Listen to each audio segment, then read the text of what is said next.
시청자 여러분 안녕하십니까. 출발 성공 투자 후반부 이어갑니다. 온인주입니다. 안녕하세요. 이혜은입니다. 간밤의 미증시 3대 지수 모두 상승으로 마무리했습니다. 글로벌 원샷으로 함께 확인해 보시죠. 3대 지수 특히 후반으로 갈수록 상승폭을 더했습니다. 이 소식 때문이었는데요. 재무부 채권 발행 계획이 나왔습니다. 7,600억 달러로 나왔는데 예상치보다 훨씬 적게, 그러니까 재무부의 채권 발행 계획이 시장엔 우호적으로 나오면서 막판 상승폭을 크게 키웠고요. 특히 다우존스 지수와 S&P 500 지수는 사상 최고치 또 한 번 경신해냈고 나스닥도 이제 최고치 가시권에 들어와 있는 상황입니다. 댈러스 연은 제조업 활동 지수는 마이너스 27.4로 시장 컨센서스보다 훨씬 더 낮게 나오긴 했는데요. 이 수치는 곧 나아질 것이다라는 시장의 전망도 함께 자리하고 있습니다. 이번 주에는 굉장히 중요한 일정들이 많이 자리하고 있는데 그 1순위는 아마 FOMC일 겁니다. 1월 FOMC에서는 금리 인하 그리고 양적 긴축의 감속을 동시에 검토할 것이다라는 월스트리트 저널의 보도가 나왔고요. 더불어서 민주당 소속의 상원 의원들이 파월 의장에게 서한을 보냈다고 합니다. 이번에는 금리 인하가 좀 빨리 이루어져야 한다. 주택시장 너무 위축되어 있고 여러모로 힘들다라는 내용의 서한이었는데요. 과연 파월 의장의 반응은 어떨지, FOMC에서는 어떤 결과를 받아들이게 될지까지 함께 보시면 좋을 것 같습니다. 자, 중동 리스크와 헝다 청산이 함께 이루어지면서 금 가격이 천정부지로 또 한 번 치솟고 있습니다. 온스당 2,030달러 선까지 올라와 있는 상황이고요. 유가는 전일에 비해서 소폭 내려왔는데 미군이 사망을 했고 또 그에 적극적으로 대응하겠다라는 입장을 밝힌 미국이긴 합니다만 중국이 이란을 좀 자제시키고 있고 미국도 역시 확전이 되는 것을 원치 않는 분위기로 이어지면서 유가는 76.99달러 선에서 마무리가 됐습니다.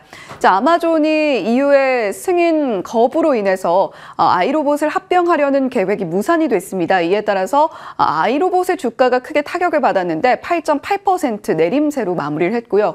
소파의 실적은 잠시 후에 짚어보도록 하겠습니다. 놀라운 상승폭 20% 넘게 기록을 했고 테슬라가 오랜만에 주가가 기지개를 켰습니다. 캐시우드가 주력 ETF를 통해서 68만 주가량을 매입했다라는 소식이 들려온 건데 무려 4% 넘게 뛰어오르면서 마무리를 했습니다. 자, 지금 미국 시장은 한 주를 가장 바쁘게 보내고 있습니다. 어닝 시즌 중에서 가장 바쁜 주간이 이번 주가 될 텐데 특히 매그니피센트 7 종목 중에서 5개 기업이 실적 발표를 한다라는 점도 체크포인트 삼아 보시면 좋겠습니다. 일정도 정리를 해놨는데요. 특히 중소형주 같은 경우는 상승 탄력에 굉장히 또 과민하게 반응을 하기 때문에 러셀 2000 지수 1.67%로 크게 뛰어오르는 모습도 함께 확인이 됐습니다. 나스닥 100과 필라델피아 반도체 지수 모두 상승으로 마무리를 했고요. 장 전에 실적을 발표했던 소파이 그리고 슈퍼마이크로 컴퓨터 실적을 함께 짚어보시죠. 소파이는 장중에 20% 넘게 상승을 했고요. 슈퍼마이크로 컴퓨터 같은 경우는 실적 발표 이후에 시간 외에서 무려 9% 넘게 뛰어오르는 모습을 보여줬습니다. 소파이는 창사 이래 첫 분기 흑자를 기록했고요. EPS와 매출 모두 예상치를 크게 상회를 했습니다. 특히 소파이는 핀테크 기업이기 때문에 온라인 금융시장이 다시 활성화되고 있다라는 것에 시장이 긍정적으로 반응을 한 거고요. 슈퍼마이크로 컴퓨터의 호실적은 사실 예상이 됐던 부분입니다. 이전에 이미 우리 이번에 실적 좋을 것 같아요 라는 이야기를 내놓으면서 주가에 큰 상승을 이끌어냈던 슈퍼마이크로 컴퓨터였는데 EPS와 매출뿐만이 아니라 3분기 가이던스, 연간 가이던스까지 시장 예상치를 훨씬 상회하는 수치로 내놓으면서 앞으로 AI 시장 그리고 AI 컴퓨팅 시장에서 슈퍼마이크로 컴퓨터가 차지하게 될 입지도 계속해서 주목을 해보셔야 되겠습니다. 재무부의 차입 어떻게 나왔는지 구체적으로 살펴보시죠. 미국의 연방정부 부채 규모는 계속해서 늘어나고 있습니다. 화면상으로 잘 보일지 모르겠습니다만 지금 노란 선과 검정 선이 있는데요.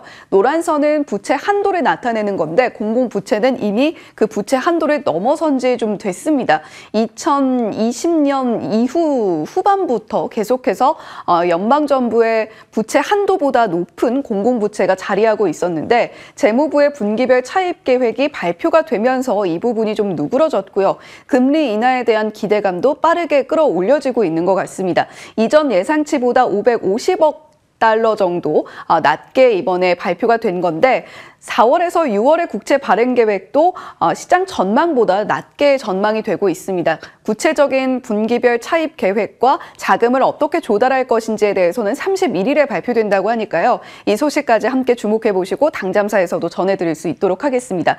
이에 따라서 국채금리 수익률 급락하는 모습을 보여줬는데요. 10년물 같은 경우는 4.06%까지 내려가는 모습도 한때 보여줬고 30년물은 4.3%보다 아랫단에서 움직이는 모습도 함께 나타냈습니다. 시장엔 당연히 우호적으로 작용할 수밖에 없었겠죠. 자, 잔치는 끝났다. 홍콩 법원이 헝다그룹에 대해서 청산 명령을 내렸습니다. 홍콩 법원이 청산을 명령한 최초의 사례이기도 한데요.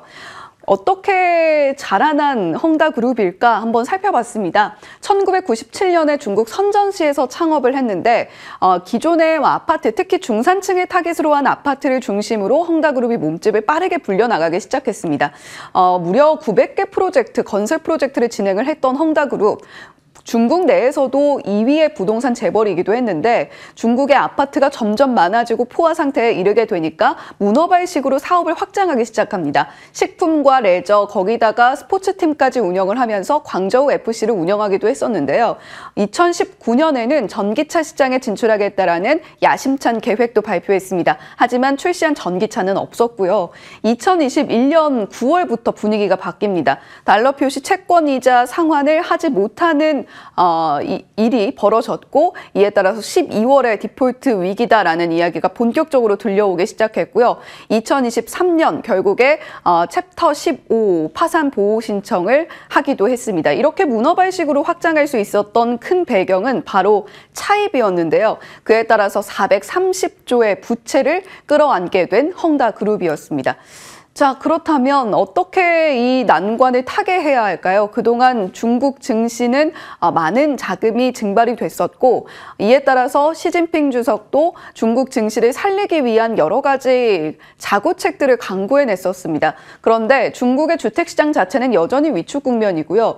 중국의 주요 도시의 주택 가격을 나타내고 있는 건데 아래쪽에서 움직이고 있는 것이 보이시죠? 2022년 중반부터 시작됐던 일입니다. 이렇게 부동산 경기가 침체되어 있는 상황 속에서 중국 법원의 홍콩 법원 청산 명령은 중국 안에서 또 받아들여져야 될 텐데 이 부분은 과연 어떻게 흘러가게 될지 계속해서 주목해 볼 만한 부분이고요. 미국 상장되어 있는 중국 주식들의 주가 추이도 함께 정리를 해봤습니다. 네, 이렇게 미국 증시 일단은 여러 가지 이슈들에도 불구하고 미국 재무부의 차입 계획에 따라서 3대 지수 모두 상승으로 마무리를 했습니다. 예, 셈법이 복잡해집니다. 성장주가 간밤 미증시에서 굉장히 하드캐리를 해줬는데 오늘 우리 시장은 어떻게 반응을 할까요? 그 내용을 녹여서 정리해 보겠습니다. 자, 먼저 어제 종가 기준. 한 나라에서 대형주 지수, 중소형주 지수가 이렇게 극명하게 온도 차이를 나타낸 적이 있었나 싶을 정도의 반응이 어제 나왔죠. 코스피는 0.9% 올랐는데 코스닥 지수는 2% 급락했습니다. 마치 다른 나라의 종합주가 지수를 따로따로 보고 있는 듯한 그런 분위기가 연출됐습니다. 하락 종목 수가 1000개 이상 코스닥 시장에서 나왔습니다. 어떤 내용일까요? 자본이 고성장주에서 빠져나와서 저밸류주, 저PBR주로 이동했다는 분석이 나옵니다. 정책 기대감이 반영됐다는 분석인데 자세한 내용은 잠시 후에 살펴보도록 하겠습니다. 고성장주, 코스닥 시장에 다수 포진이 돼 있죠. 2차 전지, AI 소프트, 로봇, 엔터미디어, 메타버스 등등의 테마주의 약세가 어제 두드러졌습니다. PBR을 지수 기준으로 대입을 해보면 코스피 0.1배, 청산가치 미만으로 좀 저PBR이라고 불리는 수치죠. 그런데 코스닥 지수는 1.8배, 2배 가까이 됩니다. 기업별로는 이보다 훨씬 더 높은 배수의 기업들이 많다라는 걸 의미하죠. 그래서 이제 코스닥 지수가 이 흐름에 영향을 받으면서 무너졌습니다. 그 와중에 눈에 띄는 건 제약바이오, 헬스케어 업종의 강세였습니다. 대표적으로 여기도 고성장주에 포함이 되거든요. 근데 개인기를 가지고 있는 섹터나 종목들은 잘 살아남는구나, 버티는구나 라는 힌트도 얻어볼 수 있습니다. 미중 갈등으로 인해서 반사 이익 기대, 헬스케어가 가지고 갈 수 있다는 점 어제 개장 중계하면서 체크해드렸죠. 삼성바이오로직스가 대표적인데 미국의 의회가 중국 바이오 기업과 거래 중단하는 법안을 상정했습니다. 대표적으로 중국의 이제 홍콩에 상장되어 있는 우시바이오라는 CDMO 업체가 있는데 그 피어그룹이 삼성바이오로직스입니다. 그리고 HLB는 FDA 승인 기대감 안고 있어서 그룹주가 급등하는 모습이었습니다. 팝콘각 오늘입니다. 어떻게 될까요? 어제는 저 PBR주가 올라가고 성장주가 무너졌는데 간밤 미증시에는 성장주가 갑자기 치고 올라가는 모습이었습니다. 미 재무부가 1분기 차입 목표를 하향 조정했다라는 점 혜은 앵커가 전해드렸는데요.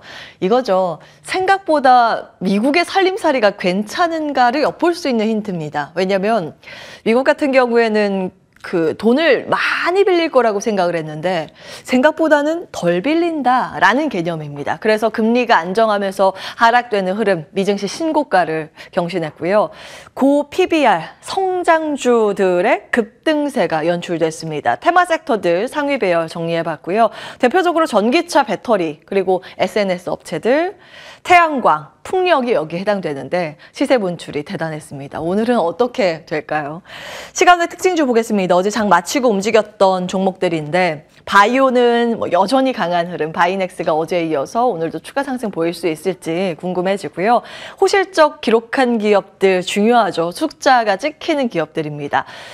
성장 여력이 좀 확인이 됐죠. 장 마치고 호실적 발표한 밀리에서제 그리고 KCT는 상승세를 시원했습니다. 다만 이제 차익 매물 출회로 어제 장중에 부진했었던 AI 관련 기업들의 약세가 장 마치고도 나왔고요. 과열 종목인 HLB 테라퓨틱스는 시위에서 하락하기도 했습니다. 자, 이제 정부 정책의 방향을 가겠습니다. 연초로 거슬러 올라갈까요? 우리 시장 여전히 코리아 디스카운트, 만년 저평가다. 이 점 체크해 드렸었죠. 전 세계적으로 봐도 그렇습니다. 한국의 코스피 어제 종가 기준으로는 0.9배인데 그 연초엔 0.93배였죠. 청산 가치에도 못 미치는 1배 미만입니다. 대부분의 국가는 1~2배 정도는 그래도 가거든요. 미국 같은 경우에는 4~5배 정도 가고요. 상대적으로 굉장히 이제 후한 평가를 받지 못한다라는 걸 읽어볼 수 있습니다. PBR이라는 건 주가 순자산 비율, 1배라는 건 그 기업이 가지고 있는 모든 자산을 팔았을 때 이론적인 그 가격과 시가총액이 같을 때 가지고 있는 부동산이나 공장들 이런 것들 팔았을 때 나오는 그 가치에도 못 미치는 기업들입니다. 그런데 그 가치에도 절반에도 못 미치는 기업의 종목 비율이 30%나 넘는 그런 상황인데 왜 이렇게 우리나라만 박하게 평가를 받는 걸까요? 당시에 설명해 드렸는데 크게 3가지입니다. 지정학적인 문제, 외국인들의 시선에서는 우리나라는 전쟁 국가죠. 휴전 상태에 있기 때문에 전쟁 언제 터질지 몰라. 그러니 적극적으로 투자하기는 어려운데 라는 개념도 있을 수 있고요. 또 한 가지는 재벌 구조라는 특수성입니다. 재벌이라는 단어는 우리나라에만 존재하죠. 해외 같은 경우에는 주식회사는 기업의 주인은 주주입니다. 그래서 이익이 나왔을 때 그 이익을 주주들과 공유하는데 일종의 배당을 한다던가 자사주 매입 소각 등을 많이 하죠. 그래서 배당을 노리고 투자를 하는 경우 미국에 정말 많습니다. 그런데 우리나라는 그 오너가 기업의 주인이라는 인식이 좀 있어서 그에 따라서 부차적으로 나오는 건 주주 환원이 미흡하다는 점에 있습니다. 그래서 그런지 연초에 현직 대통령 최초로 윤석열 대통령이 증시 개장식에 참석해서 이 이야기를 했죠. 코리아 디스카운트를 해소할 것이다. 지금 현재 정부의 의지는 아주 명확합니다. 증시 부양에 방점을 찍고 있습니다. 지난해 겨울부터 이어졌었던 흐름인데 공매도 제도 개선과 대주주 양도세 완화 그리고 지금 추진하는 단계는 금투세 폐지 추진과 상법 개정 논의인데 이 부분은 주식시장의 투자자의 입장에서 어떻게 개정이 되는지는 정말 중요하게 보셔야 합니다. 그때도 이제 말씀을 드렸지만 현행 상법은 회사를 위하여의 중점이 있는데 추진하는 시행하는 개정안은 주주의 비례적 이익, 그러니까 주주의 이익을 명시하는 쪽으로 방향을 잡고 있습니다. 그렇게 되면 단기 투기가 아닌 우리나라도 장기적으로 건전하게 투자할 수 있는 환경이 마련될 수 있기 때문입니다. 자, 여기에 추가된 건 1월 17일에 금융위원회 자본시장 제도 개선 발표 내용이죠. 기업 쪽이 굉장히 중요한데 기업의 가치를 끌어올리는 기업 밸류업 프로그램을 도입한다는 내용입니다. 자세한 내용은 2월 중에 발표할 거라고 언급을 했었고요. 보면 기업들한테 상장사들 기업 가치 잘 좀 재고 좀 해라 라고 권고를 하고 그렇게 우수한 기업들을 공개하는 방향으로 설정을 하고 있습니다. 그리고 그 기업들로 구성된 지수를 개발하고 ETF를 도입해서 투자자들이 패시브 자금을 유입해서 그 가치를 더 끌어올릴 수 있는 방향을 담고 있습니다. 사실은 이게 새로운 내용은 아닙니다. 연초부터 이런 플로우들이 있었죠. 그런데 어제 시장이 갑자기 이제 반응을 보여서 이게 연속성을 띌 수 있을까 의문이 되긴 한데 보겠습니다. PBR 낮고 ROE 낮은 그런 기업들을 위쪽으로 끌어올리겠다라는 정부의 의지인 거죠. 지금 안 좋은 쪽은 이렇게 있습니다. 업종들이 여기에 이제 포진이 돼 있는데 어제 주가 반응을 보였었던 게 여기 안에서 있었습니다. 업종과 상승률 상위 배열로 쭉 기입을 해봤고요. 자, 갈까요? 그동안 이제 배당이라는 키워드로 보여드렸던 화면 12월부터 보여드렸는데 주주 친화 정책이 또 배당이기 때문에 여기에 있는 기업들의 시세도 요즘 두드러지고 있죠. 현대차와 기아가 마찬가지의 방향입니다. 배당 기준일 이벤트 드리븐 하시는 분들을 위해서 다시 한번 체크를 해드리고요. 자, 그러면 어제 보였었던 저평가, 저밸류 기업들의 상승의 흐름은 언제까지 이어질 수 있을까라는 고민이죠.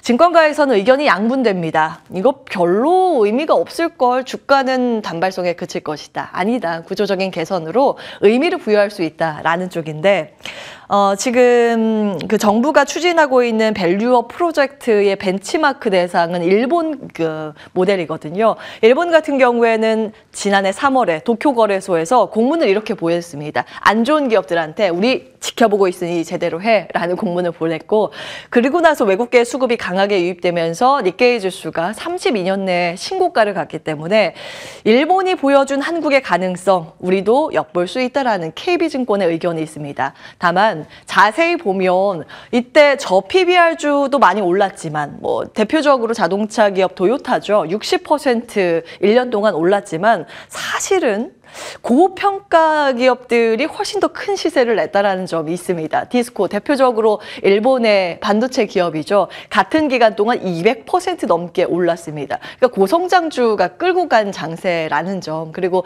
일본에서는 반도체 밀어주기 정책을 아주 화끈하게 지금 하고 있죠. 그런 정책 기대감이었다. 그래서 일본만큼의 효과는 미지수다. 다만 총선을 앞두고 있기 때문에 그 전까지 저 PBR 테마가 한 1개월 정도 추가 상승은 가능해 보인다라는 코멘트 나오고 있습니다. 같이 참고해 보시죠. 당담사였습니다.